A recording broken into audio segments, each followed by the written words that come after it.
participás del grupo de Timoteo, te esperamos de lunes a sábados. Para formar parte de un grupo de Timoteo, comunícate al 11 30 25 04 28 o al 11 37 87 42 61.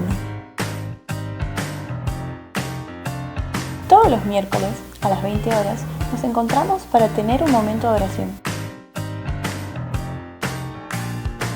Cada sábado, a las 20 horas, compartimos nuestra reflexión. Los domingos te esperamos en la Escuela Bíblica Online. Compartinos lo que Dios está haciendo en tu vida. Para compartirnos lo que Dios está haciendo en tu vida, comunícate con Nancy Reynoso al 11 50 10 67 02.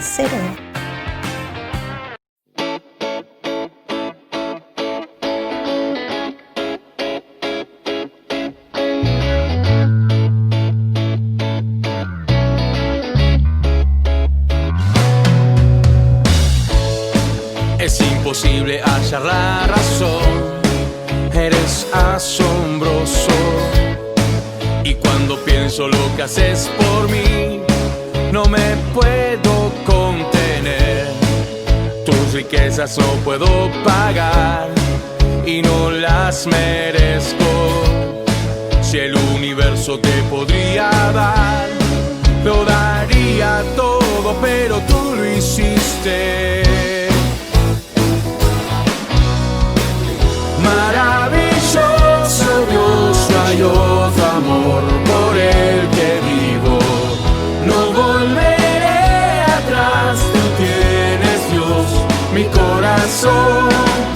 Y el gozo que me das es más de lo que imagino. Nadie ocupa tu lugar. Tu fuego está en mi corazón, la chispa pronto empieza a arder, arder. Es imposible hallar la razón, eres asombroso. Y cuando pienso lo que haces por mí, no me puedo contener. Tus riquezas no puedo pagar y no las merezco. Si el universo te podría dar, lo daría todo, pero tú lo hiciste. Maravilloso Dios, no hay otro amor por el que vivo. No volveré atrás, tú tienes Dios, mi corazón. Y el gozo que me das es más de lo que imagino. Maravilloso nombre es. Solo tú puedes cambiar mi vida. Maravilloso nombre es. Eres rey.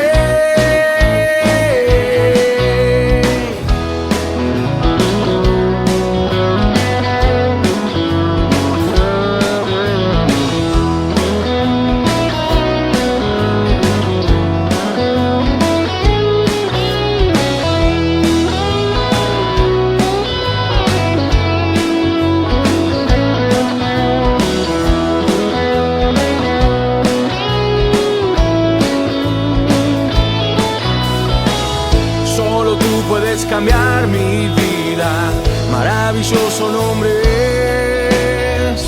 Tu fuego está en mi corazón, la chispa pronto empieza a arder, arder, arder.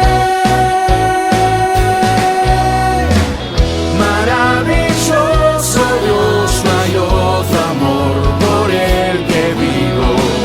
No volveré atrás, tú tienes Dios, mi corazón.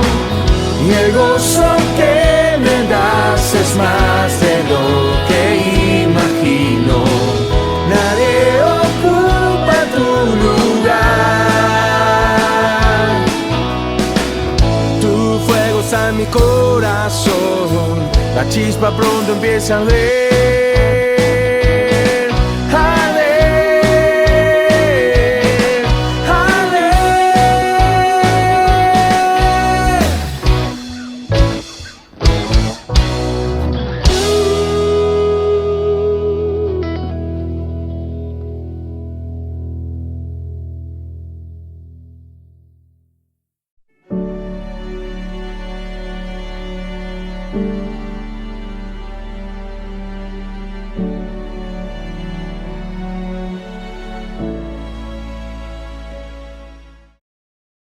Dice en la Biblia, en 1 Corintios 12, que el Espíritu Santo reparte dones según como Él quiere y para bendecir a la iglesia. Es decir, que cada persona tiene dones distintos. No todas las personas tienen los mismos dones y además cada una tiene uno, dos o varios dones. Lo mismo pasa con las congregaciones. Cada congregación tiene distintos dones o formas de servicio que son necesarios para la comunidad y se los da también el Espíritu Santo conforme a la necesidad y conforme a lo que el Espíritu Santo quiere. Hay iglesias que tienen dones para llegar a los jóvenes, otros para niños, otros tienen don de profecía. En nuestra iglesia, en el Centro Cristiano Victoria, hay 3 dones que prevalecen sobre los demás, que son adoración, evangelismo y educación. Estos 3 dones nos damos cuenta que la iglesia los tiene porque simplemente funcionan, van bien.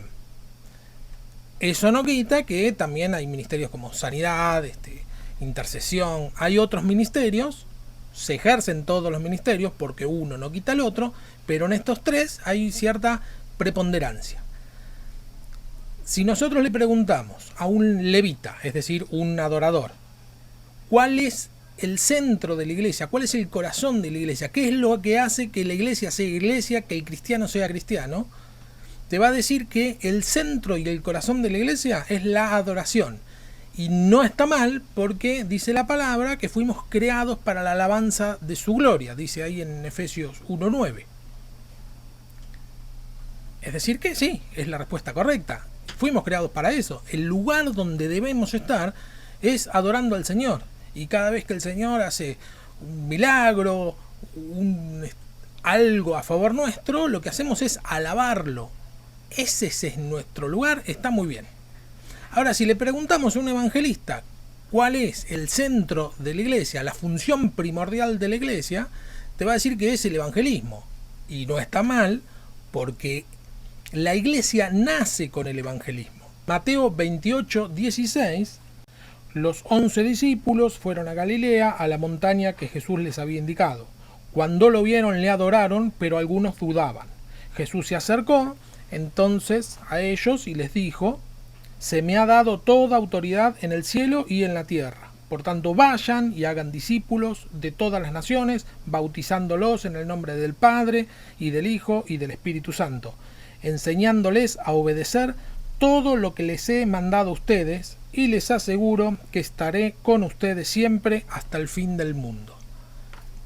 Un evangelista te va a decir, además de otros pasajes paralelos, es el centro de la iglesia porque esta es la función primordial por la cual Dios instituyó a la iglesia. La iglesia no es iglesia, sino evangeliza.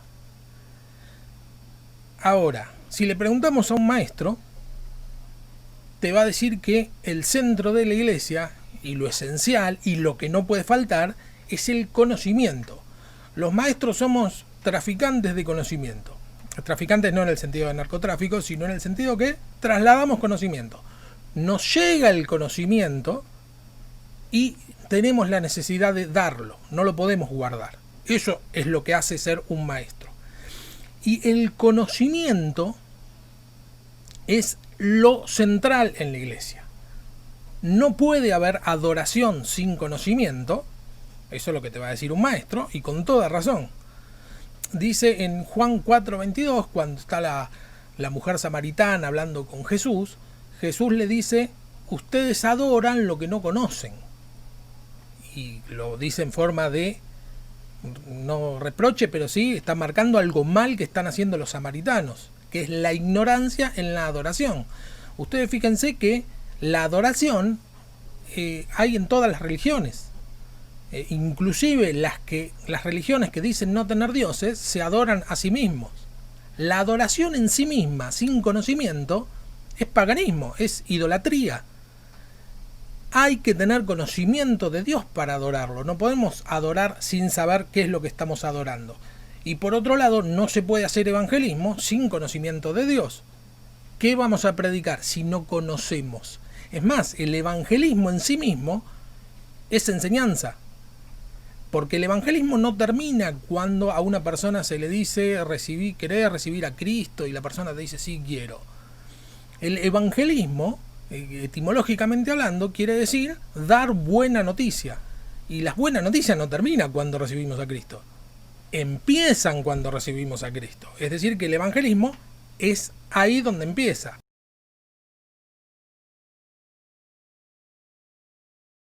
Jesús se dirigió entonces a los judíos que habían creído en él y les dijo: si se mantienen fieles a mis enseñanzas, serán realmente mis discípulos y conocerán la verdad, y la verdad los hará libres. Un pasaje muy conocido, y acá vemos que a quien les está hablando Jesús es a los judíos que habían creído en él. La palabra que utiliza en griego es pistis, que quiere decir fe. Lo que pasa es que nosotros la fe no es un verbo en el castellano, sino que es un sustantivo, entonces no podemos accionarla, entonces la traducimos como los que habían creído en él. Pero técnicamente quiere decir los que tenían fe en Jesús. Les dice: si ustedes se mantienen fieles a mi enseñanza, está hablando de enseñanza, entonces van a ser mis discípulos y van a conocer la verdad, y la verdad los hará libres.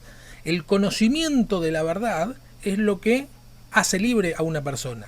Ignorar una verdad, la verdad bíblica, es lo que te hace esclavo.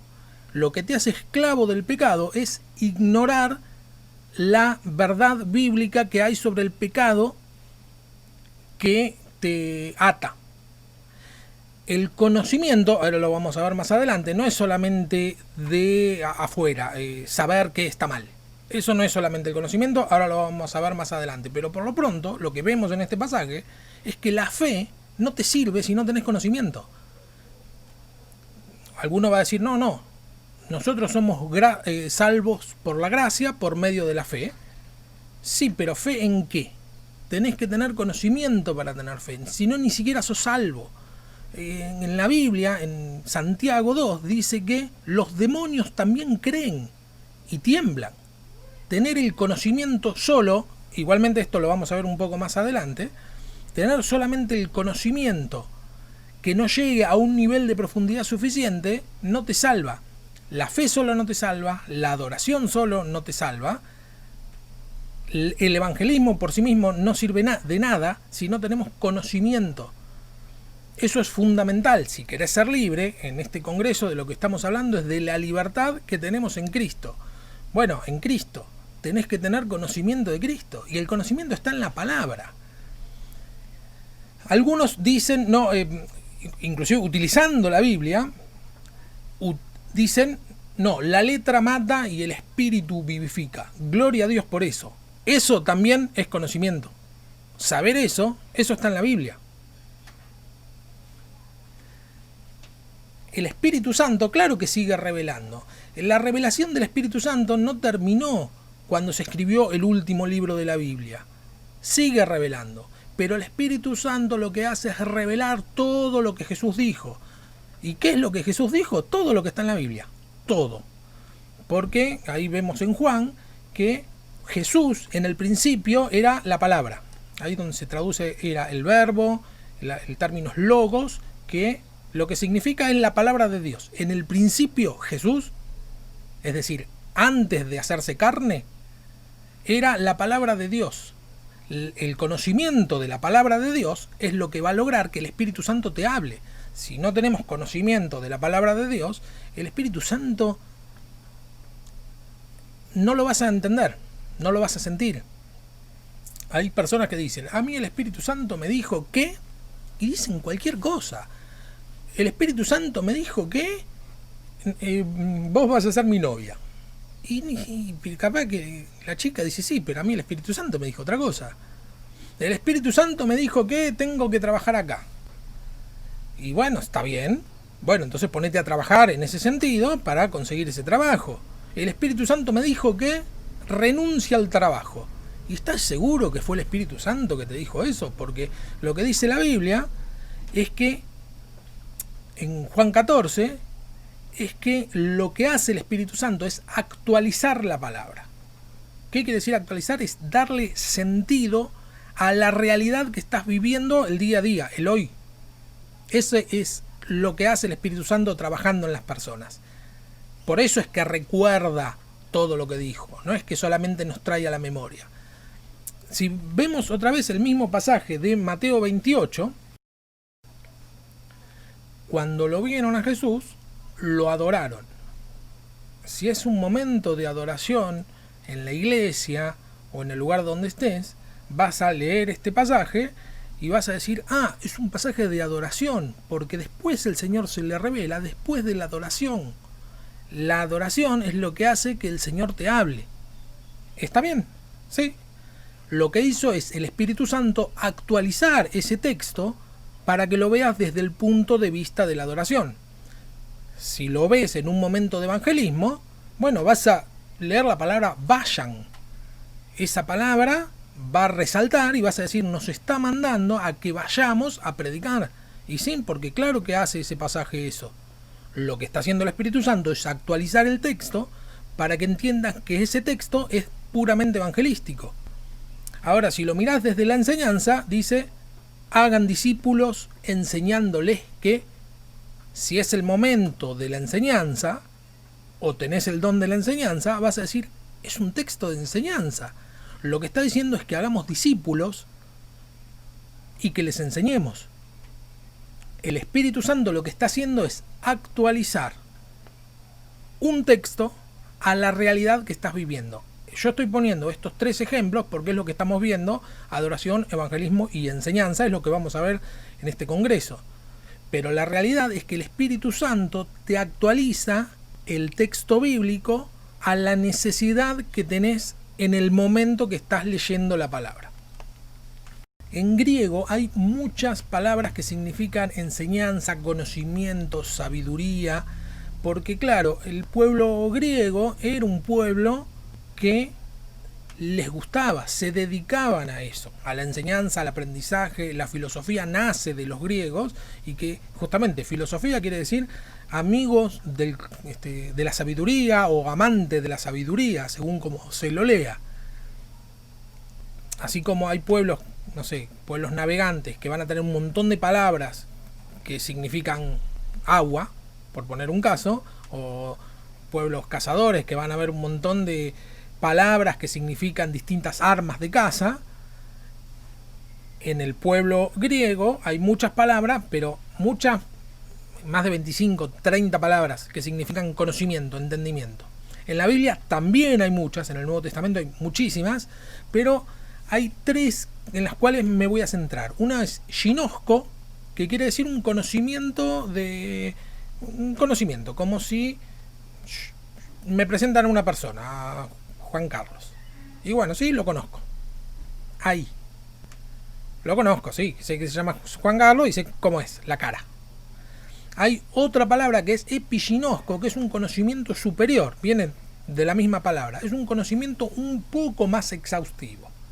Es como si supiéramos algo más de esa persona.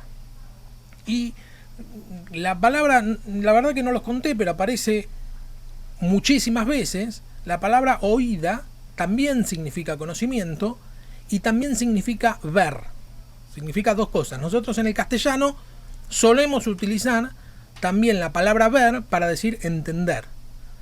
Si ustedes, vamos a suponer, entras a una reunión y te hablan mal, te dan vuelta la cara y uno dice, bueno, veo que no caigo bien. Sí, no es que lo estás viendo, es que lo estás entendiendo. Veo que esta situación no puede seguir así. Sí, te estás dando cuenta, es un darse cuenta muy interno. No es ni deductivo, ni es un darse cuenta interno. Lo veo.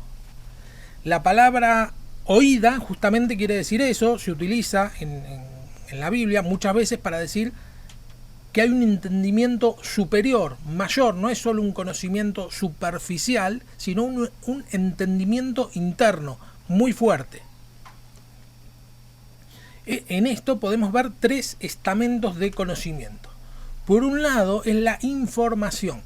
Si nosotros nos dedicamos a estudiar la Biblia, bueno, vamos a tener mucha información. está muy bien tener información, es muy necesario tener información. Las lecciones, la escuela bíblica, memorizar pasajes, eso es información. Inclusive leer historia sobre el momento en que se escribió tal texto o la situación social de tal texto bíblico. Bueno, eso es información. Está perfecto. Eso es lo que sería un ginosco. Bueno, tengo información sobre la Biblia. Está perfecto. Hay que hacerlo. Para eso tenemos desde la escuela bíblica, está el Seminario Bíblico del Oeste, el Seminario Bautista en Capital, hay congresos, un montón de lugares donde podemos adquirir estos conocimientos. Está bien y hay que hacerlo. Por otro lado, además de la información, está la formación. Esto ya es en un nivel muy superior, porque la formación lo que hace es darnos las herramientas necesarias para servir. Tiene que ver con el servicio, con el ministerio, tiene que ver con el hacer, la formación, ¿sí? Y la tercera es la transformación, y acá ya tiene que ver más con el carácter. Todos vinimos a Cristo porque no podíamos con nuestra vida. Esa es la realidad. Había algo en nosotros que necesitábamos cambiar. Y a veces lo que pasa es que nos enredamos en la formación, es decir, memorizar textos, en una actitud casi fariseica, que creemos que el conocimiento superficial nos va a servir de algo. Y nos plantamos en un lugar de yo ya no cambio. Eso no es un discípulo. Un discípulo lo que tiene es la docilidad necesaria para permitirse los cambios, las transformaciones internas profundas, porque eso es lo que buscábamos cuando empezamos a venir a Cristo. No buscábamos otra cosa. Nadie buscaba la información, nadie quería memorizar el Salmo 91. Pero al ver el Salmo 91, que es un salmo de protección, te lo recomiendo para que lo leas, entendemos que tenemos una protección y a veces terminamos solamente memorizándolo como si fuera un amuleto. Eso es idolatría también, aunque sea la palabra de Dios. Lo que la palabra de Dios tiene que hacer en nosotros es transformarnos. La actitud del discípulo es preguntar, es inquirir. En la pedagogía actual, la enseñanza no va separada del aprendizaje, es una unidad, enseñanza-aprendizaje. Y es bíblico. En realidad se dice enseñanza-aprendizaje, aunque en realidad debería ser aprendizaje-enseñanza, porque primero hay que aprender y después enseñar. Pero creo que no se dice aprendizaje-enseñanza para que no quede cacofónico las dos E que se terminan juntando. Creo que solamente por eso, pero es una unidad. El maestro nunca llega a un nivel tal de conocimiento que no necesita aprender más. El maestro todo el tiempo está queriendo aprender, tiene la necesidad, la sed de aprender. Ahí vemos en Marcos 4:10 que Jesús da una parábola que es un misterio, y a quienes se les revela cuál es ese misterio es a las personas, discípulos y no discípulos que estaban con él, que le preguntaron. Es así de sencillo. El que le pregunta es el que tiene la actitud de discípulo. En cuanto uno deja de preguntar, deja de ser discípulo. Se pone en una posición de a mí nadie tiene que enseñarme nada. El que pregunta es porque sabe que no sabe. En Juan 13, 21, 25 hay un relato casi chistoso. Jesús está hablando que él va a ser crucificado, que necesita morir. Y Pedro no se anima a preguntarle de qué es lo que está hablando. Y entonces le dice a Juan que le pregunte. Le hace señas, dice Juan, el discípulo que él amaba, que estaba al lado. Pedro le hace señas para que Juan le pregunte. Y Juan le pregunta. La actitud de Juan fue una actitud de discípulo. Y la actitud de Pedro fue una actitud de una persona que por miedo, por no animarse, por distintas cosas, empieza a dejar de ser discípulo. Después de eso, lo que hace Pedro es negarlo. Después eso es en la última cena. Inmediatamente después lo que hace es el gran tropezón de Pedro, la gran equivocación de Pedro, porque él ya había dejado de ser discípulo, había dejado de preguntarle a Jesús cómo hago esto, qué hago, cómo sigo. Se había desentendido de esa tarea. También en Marcos 9, del 31 al 32, dice lo mismo. En la transfiguración, Jesús entra al monte, léanlo cuando quieran, entra al monte, se transfigura, y se ponen nerviosos, dicen cosas sin sentido. Y lo que dice, los discípulos no se animaron a preguntarle. Habíamos visto en el mismo evangelio que en el capítulo 4 le preguntaban todo, y en el capítulo 9 ya empezaban a no preguntarle, a desentenderse de su función de discípulo.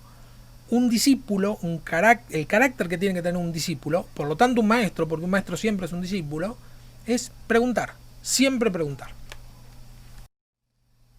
La función del maestro, la actitud del maestro es apuntar a estos tres estamentos: información, formación y transformación, de forma simultánea, no seccionada. No es que, bueno, yo ahora solamente te voy a dar la información, la semana que viene vamos a hacer algo de servicio, o sea, de formación, y en algún momento va a llegar la transformación. No, va todo en conjunto. En el pasaje que habíamos visto de Santiago, que los demonios creen y tiemblan, el pasaje lo que dice es: tú dices que Dios es uno, bien haces, los demonios también creen y tiemblan. Así es como viene el pasaje. Lo que está haciendo en esa pequeñísima porción, lo que dice es que Dios es uno.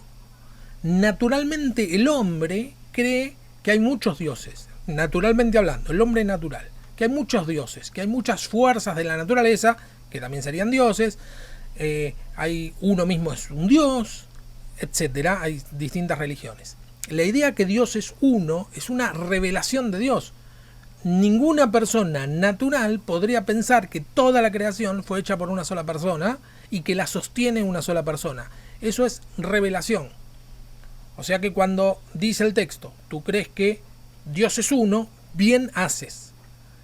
Lo que está diciendo es que tenés información. Bien. Dios es uno. Si está en un nivel de información solamente, no sirve de nada, porque dice, los demonios también creen que Dios es uno. Y no tiene ninguna incidencia. Si nosotros no aplicamos esa palabra a nuestra vida, es lo mismo que nada, son palabras, son letras. La formación, por otro sentido, tiene que ver con el servicio. Esto hay algunos que hacen la comparación con cabeza grande, mano chica, cabeza grande. Se refiere a el que tiene mucho conocimiento pero no hace nada, bueno, es cabeza grande y mano chica. Sí, sabe todo de la Biblia pero no hace nada. Tiene información pero no está formado en el servicio.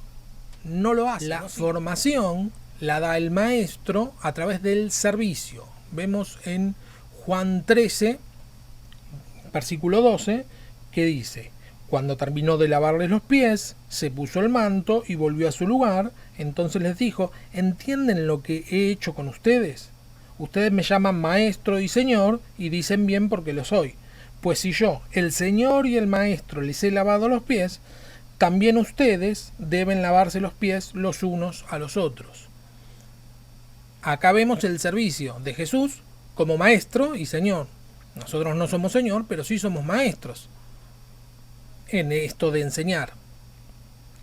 Es decir, que en la formación lo que debemos hacer es servir a nuestros discípulos. Es bien claro este pasaje. No solo para que nos vean servir, sino porque es un mandato de Dios. El lavado de pies es un símbolo de servicio.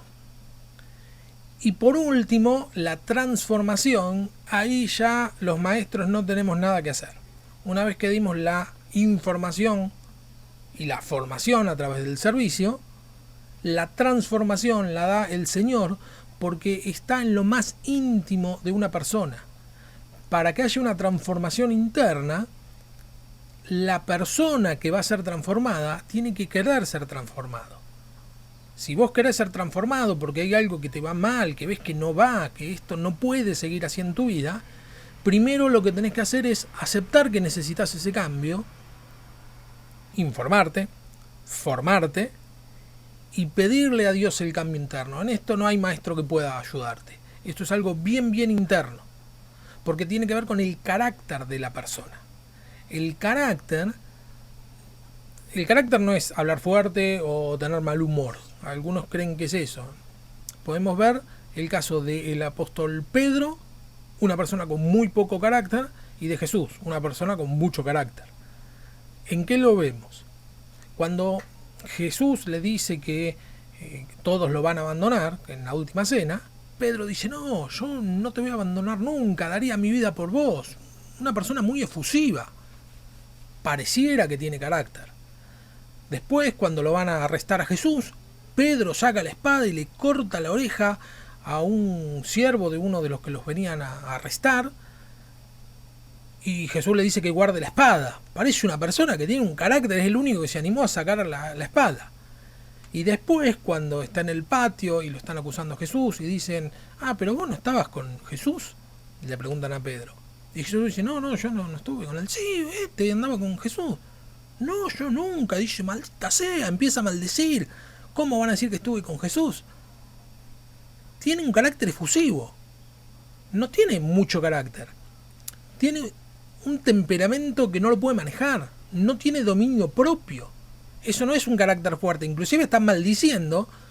Y no es que, qué carácter que tiene. No tiene nada de carácter. Porque el carácter es permanecer en lo que uno se propuso, en lo que Dios le dijo. Pase lo que pase, sin necesidad de gritar, de levantar la voz. Y vemos el caso de Jesús, una persona con carácter. Él es ejemplo en todo, obvio.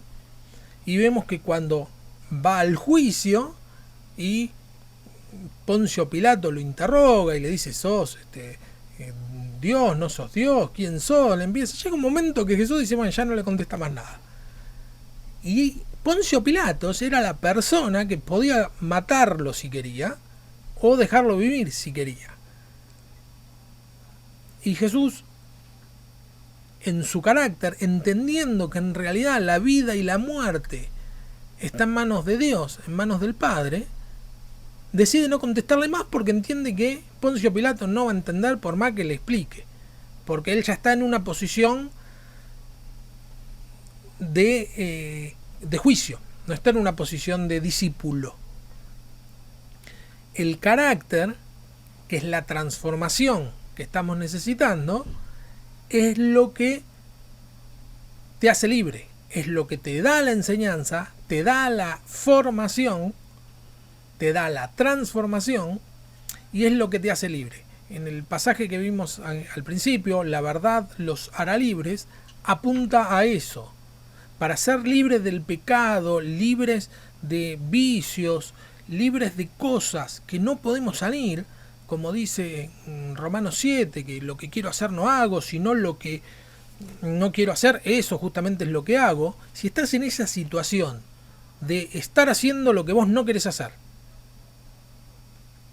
o de no hacer lo que realmente te gustaría hacer, si estás en esa posición, lo que necesitas es leer la palabra de Dios, pero no a un plano solo informativo, sino llegar al punto de la transformación, pedirle al Espíritu Santo que te revele qué es lo que tenés que hacer, qué es lo que tenés que cambiar, qué es lo que tenés que modificar en base a la palabra que estés leyendo, para que el Espíritu Santo te modifique.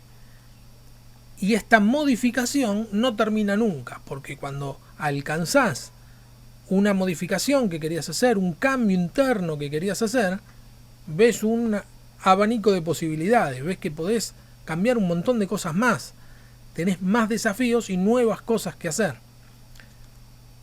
Y en este cambio te aliento a que además des un pasito más. Además de la información, de la transformación, de la formación, además de estos 3 pasos, que seas un agente de cambio. Es decir, que te conviertas en un maestro.